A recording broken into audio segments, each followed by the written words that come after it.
Hello नमस्कार दोस्तों, study point 9 पे आप सभी का हार्दिक स्वागत है। देखिए दोस्तों, 20 मई 2024 से जितने भी करंट अफेयर्स के क्वेश्चन बनते हैं उनकी हम चर्चा कर लेते हैं।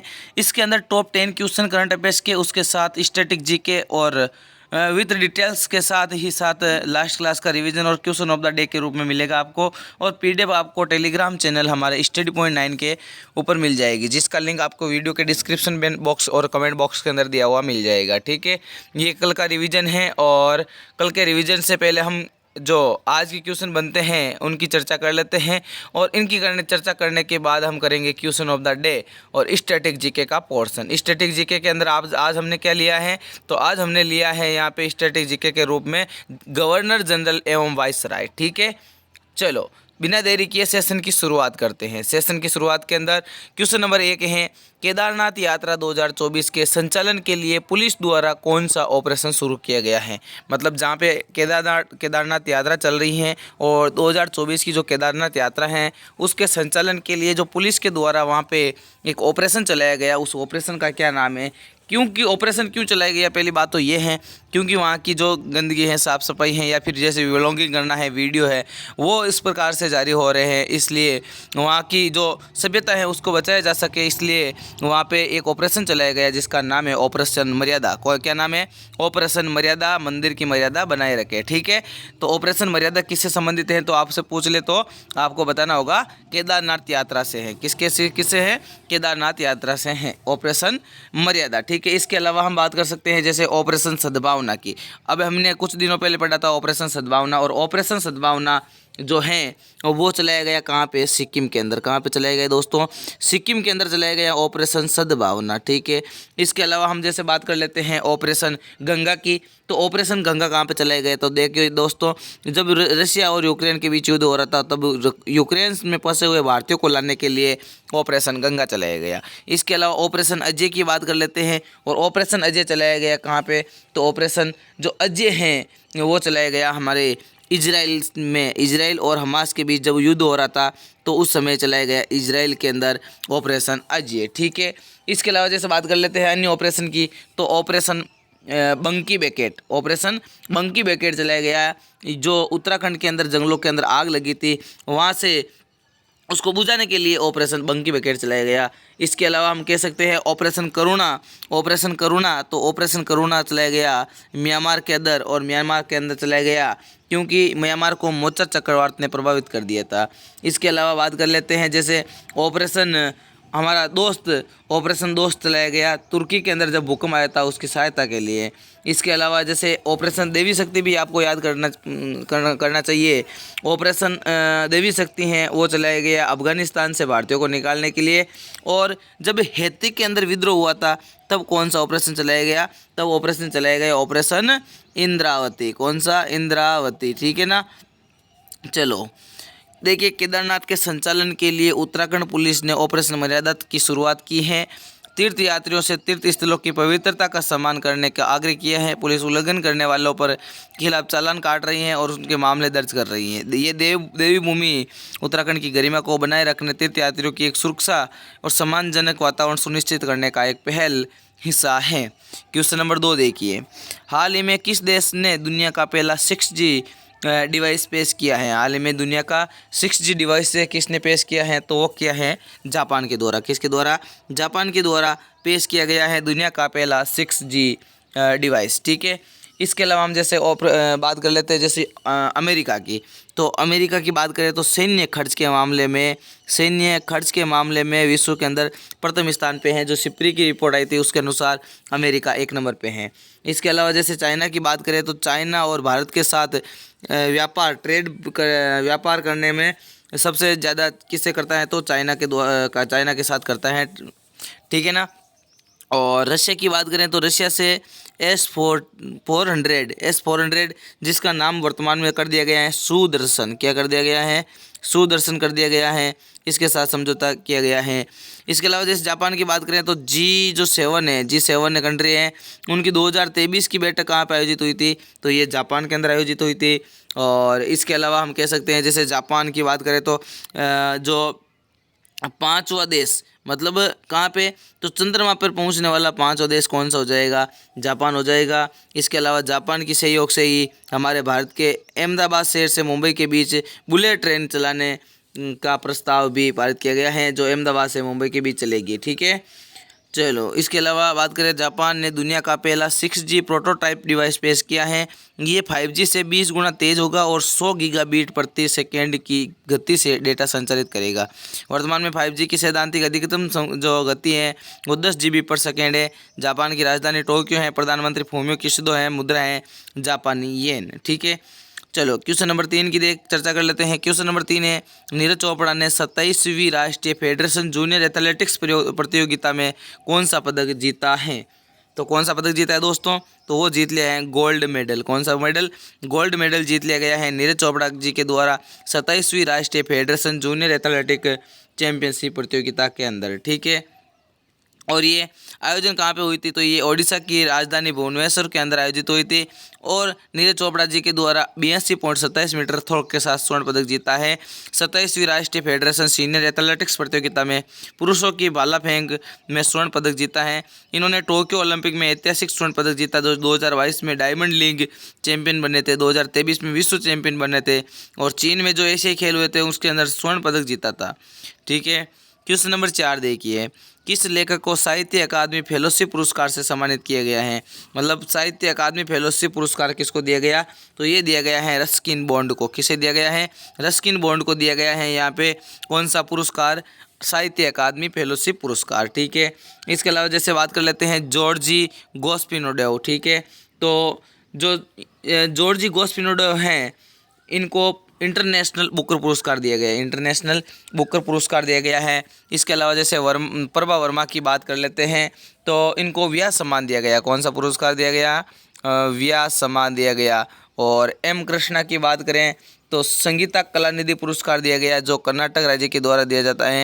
संगीता कलानिधि पुरस्कार दिया गया एम कृष्णा को। ठीक है ना, अगला क्वेश्चन देखिए, उससे पहले देखो इसकी डिटेल के अंदर रशियन बॉन्ड की साहित्य अकादमी फेलोशिप से सम्मानित किया गया है। उनकी प्रख्यात अंग्रेजी लेखक रस्किन बॉन्ड 300 से अधिक लघु कथाएं, निबंध और उपन्यास और बच्चों के लिए 30 से अधिक पुस्तकें लिख चुके हैं। उनके पुरस्कार के अंदर साहित्य अकादमी पुरस्कार 1992 के अंदर मिला था। साहित्य अकादमी का बाल साहित्य पुरस्कार मिला 2012 के अंदर। पद्मश्री 1999 के अंदर और पद्म भूषण मिला 2019 के अंदर। उनके उल्लेखनीय कृति के अंदर ये आप देख सकते हो। ठीक है, अगला क्वेश्चन है, हाल ही में फोनपे ने भारत के किस पड़ोसी देश में यूपीआई भुगतान लॉन्च किया है। मतलब भारत के द्वारा फ़ोनपे, जो भारत का फ़ोनपे है उसके द्वारा किस पड़ोसी देश में यूपीआई भुगतान लॉन्च किया है, तो ये किया है श्रीलंका के अंदर। कहाँ पे दोस्तों, श्रीलंका के अंदर लॉन्च किया है यूपीआई। देखिए दोस्तों, फ़ोनपे की बात करें तो 2015 के अंदर स्थापना हुई थी। बेंगलुरु के अंदर मुख्यालय है। इसके इस संस्थापक और सीईओ है समीर निगम। फ़ोनपे ने श्रीलंका में यूपीआई ट्रांजैक्शन के लिए लिंक पे के साथ साझेदारी की है। श्रीलंका में अब फ़ोनपे यूपीआई लॉन्च किया गया है, जिसमें श्रीलंका जाने वाले भारतीयों को, पर्यटकों को आसानी से पेमेंट कर पाएंगे। इससे उपयोगकर्ता लंका QR कोड को स्कैन कर सुरक्षित और त्वरित भुगतान कर सकते हैं। देखिए दोस्तों, डिटेल्स की बात करें तो देखियो बांग्लादेश की बात करें तो बांग्लादेश और भारत के बीच एक समझौता हो रखा है। कौन सा, मैत्री पाइपलाइन को लेके। किसको लेके, मैत्री पाइपलाइन को लेके भारत और बांग्लादेश के बीच समझौता हो चुका है। और नेपाल की बात करें तो सूर्यकिरण युद्ध अभ्यास होता है भारत और नेपाल के बीच। कौन सा, सूर्यकिरण युद्ध अभ्यास। ठीक है, अगला क्वेश्चन है, देखो श्रीलंका की राजधानी है कोलंबो और श्री जयवर्धनपुरम कोट है। मुद्रा है श्रीलंकाई रुपया। राष्ट्रपति है रानिल विक्रमसिंहे ने। प्रधानमंत्री है दिनेश गुणवर्धन। और भारत और श्रीलंका के बीच मित्र शक्ति है श्रीनेक्स से ये युद्ध अभ्यास होते हैं। नासा ने आर्टिफिशियल इंटेलिजेंसी के नए प्रमुख के रूप में किसकी नियुक्ति की है। नासा जो अमेरिका की स्पेस एजेंसी है उनके द्वारा जो आर्टिफिशियल इंटेलिजेंसी है, AI है, उसके अब नए प्रमुख के रूप में किसे नियुक्त किया गया है, तो वो क्या है, डेविड साल्वा गिवनी को यहाँ पे नासा के आर्टिफिशियल इंटेलिजेंसी के नए प्रमुख के रूप में अपॉइंटमेंट किया है। ठीक है, इसके अलावा जैसे आप कमेंट करके बताइए मुझे, अजय बंगा किस इंटरनेशनल बैंक के MD व CEO हैं। ठीक है, जल्दी से आप कमेंट करके बताइए। अगला क्वेश्चन देखिए, नासा की स्थापना 1958 के अंदर वाशिंगटन डीसी के अंदर मुख्यालय है, अध्यक्ष बिल नेल्सन है। नासा जो अमेरिका की स्पेस एजेंसी है उसके प्रमुख एआई प्रमुख साल्वानिस गिनी को बनाया गया है। नासा के मुताबिक भूमि का मुख्य डेटा अधिकारी के रूप में साल्विना की वर्तमान भूमिका का विस्तार होगा। डेविड साल्विनी ने 21 वर्षों में तक वायुसेना में सेवा दी और मई 2005 में संचार और कंप्यूटर सिस्टम अधिकारी के रूप में सेवानिवृत्त हुए थे। ठीक है, क्वेश्चन नंबर 7 देखिए, वर्ल्ड एथलेटिक्स ने कहाँ दुनिया का सबसे ऊंचा प्रतियोगी स्विमिंग पूल खोला है? तो ये स्विमिंग पूल खोला है भूटान के अंदर। कहाँ पे? भूटान के अंदर खोला गया है। वर्ल्ड एक्वेटिक्स ने दुनिया का सबसे ऊंचा प्रतियोगी स्विमिंग पूल खोला है भूटान के अंदर। बात करें भूटान जिसकी राजधानी थिम्पू है, जो ट्रैफिक फ्री सिटी बन चुकी है वर्ल्ड की। और बात करें हम दूसरी तो वो कोटा हो जाएगी, और भारत की पहली ट्रैफिक फ्री सिटी कोटा। ठीक है ना, राजस्थान के अंदर एक शहर है कोटा जिसको शिक्षित नगरी कहा जाता है, राजस्थान की शिक्षित नगरी कहा जाता है। इसके अलावा जैसे चाइना की बात करें तो भूमिगत प्रयोगशाला के लिए जाना जाता है चाइना। और नेपाल की बात करें तो सूर्य किरण युद्धाभ्यास अभी हमने देख लिया। श्रीलंका की बात करें तो सिलिनेक्स देख लिया हमने युद्धाभ्यास। इसके अलावा इंटरनेशनल क्रूज सेवा सर्विस जो भारत के तमिलनाडु राज्य से श्रीलंका की ओर जाती हैं वो भी शुरू की गई हैं। ठीक है, चलो अगला क्वेश्चन है, उससे पहले इसकी डिटेल देखिए। भूटान जिसकी राजधानी थिम्पू है, राजा हैं जिंगमे खेसर नामयांग वांगचुक, मुद्रा है भूटानी नेगुल्ट्रम, भारतीय रुपया, आधिकारिक भाषा है जोंगखा। ठीक है ना, वर्ल्ड जो एक्वेटिक्स ने भूटान में 2400 मीटर की रिकॉर्ड ऊंचाई पर पहली बार प्रतियोगी स्विमिंग पूल खोला है, जो क्षेत्र में जलीय खेलों को बढ़ावा देने के लिए पुल फॉर ऑल प्रोग्राम का एक हिस्सा है। क्वेश्चन नंबर नेक्स्ट देखिए, क्वेश्चन नंबर 8, हाल ही में किस राज्य की पहली महिला मंत्री कमला बेनीवाल का निधन हो गया है? कमला बेनीवाल जो राजस्थान की पहली महिला मंत्री बनी थी, कमला बेनीवाल, जिनका भी हाल ही में निधन हो गया है। ठीक है, वर्ष 2024 में कितने लोगों को लच्छू महाराज पुरस्कार से सम्मानित किया गया है? लच्छू महाराज पुरस्कार से सम्मानित किया गया है 2024 के अंदर, तो वो किया गया है 10 लोगों को। कितने लोगों को? 10 लोगों को पुरस्कार दिया गया है।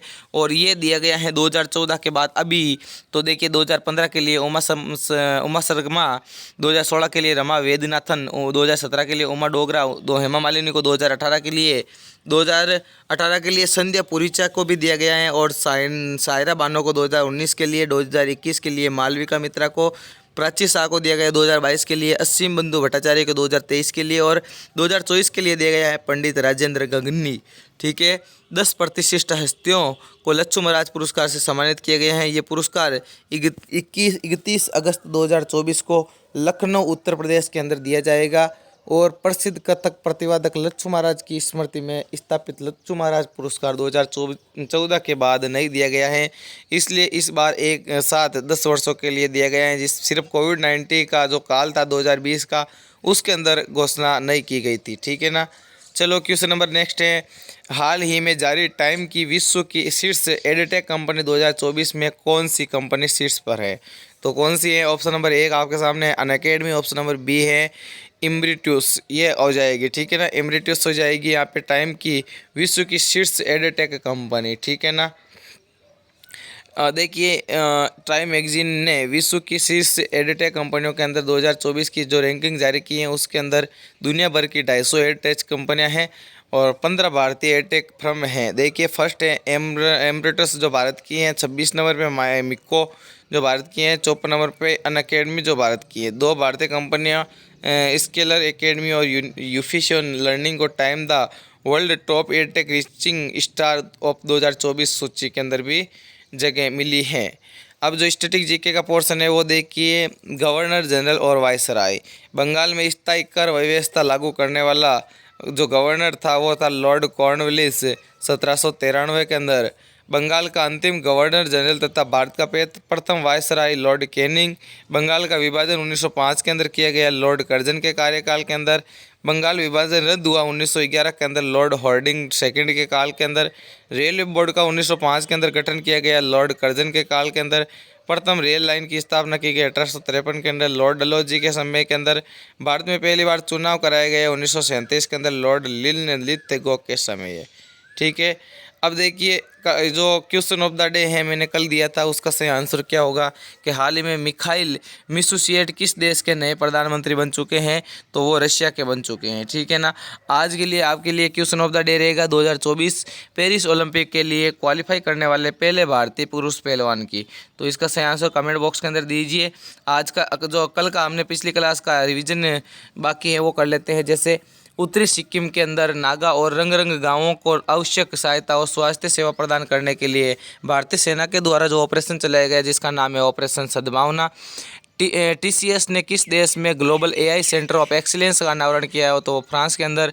महिला टेबल टेनिस एकल रैंकिंग में शीर्ष 25 में प्रवेश करने वाली पहली भारतीय महिला खिलाड़ी बन चुकी है Manika Batra. Centre for world university ranking के अनुसार भारत के उच्च शिक्षण संस्थान के अंदर IIM अहमदाबाद जो रैंकिंग के अंदर रही है। देश का सबसे बड़ा कौशल कार्यक्रम इंडिया स्किल्स प्रतियोगिता 2024 नई दिल्ली के अंदर आयोजित किया गया। रक्षा सचिव गिरधर अडमान्या ने मंझगांव डाक लिमिटेड MDL की वर्षगांठ के अवसर पर 250 रुपये का सिक्का जारी किया है। लेखक एलिसा मुनरो का निधन हो गया है, जो 2013 के अंदर साहित्य का नोबेल पुरस्कार से सम्मानित की गई। अंतर्राष्ट्रीय परिवार दिवस मनाया जाता है 15 मई को। और भारतीय फुटबॉलर ने संन्यास ले लिया है, वो है सुनील छेत्री। फाइनेंशियल ईयर 2024 में अमेरिका को पीछे छोड़ते हुए भारत शीर्ष व्यापार देश किसके साथ भागीदार बन चुका है, तो वो बन चुका है चाइना के साथ। ठीक है ना। तो ये आपका आज का सेशन था। यदि आपको सेशन आज का पसंद आया है तो वीडियो को लाइक, चैनल को सब्सक्राइब, दोस्तों के साथ शेयर करना ना भूलें। और हमारी मेहनत पसंद आ रही तो एक लाल वाला बटन जो दिया गया है नीचे सब्सक्राइब का, वो दबा दीजिए। और साथ ही साथ एक कमेंट, प्यारा सा कमेंट जी लिखिए मोटिवेशन के लिए, ताकि हमें मोटिवेट हो सकें और आपके लिए बेहतर से बेहतरीन यहाँ पे कंटेंट लेके आ सकें। Thank you. जय हिंद, जय भारत।